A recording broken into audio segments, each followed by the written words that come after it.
Yes, you read it right, 2025. Can-Am is giving us a first look at its 2025 motorcycle lineup. These are the first motorcycles from Can-Am since 1987, and will be battery-powered.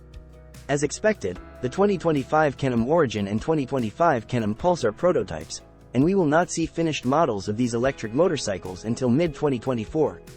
The 2025 Can-Am Pulse is a naked upright street bike, while the Pulse is a dual sport model with a rally-style fairing. The Pulse has mag-style 17-inch wheels, with the Origin getting wire-spoked wheels and a 21-inch hoop in the front.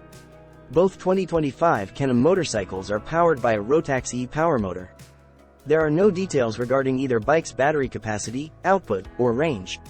All other details, weight, dimensions, geometry, will not be hinted at for another year. BRP, the parent company of Rotax and Can-Am, is saving the information for the concern's 50th anniversary in August 2023. We do note the single-sided swing arm, and Can-Am is mum about the final drive. It's definitely not a chain.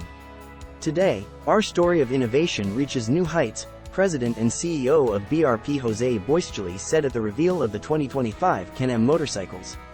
We have set out to reclaim our motorcycle heritage and are very proud to re-enter the market with the introduction of the first two models of our all-electric Can-Am motorcycle family.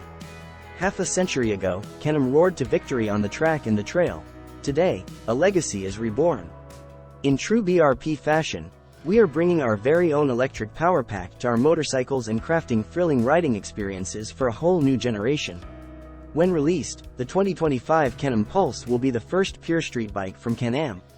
The motorcycles the Quebec-based company sold from 1972 until 1987 were off-road competition machines. Can-Am does build the Spyder, a three-wheeled street-only line of trikes that feature a motorcycle-style seating position and handlebar steering.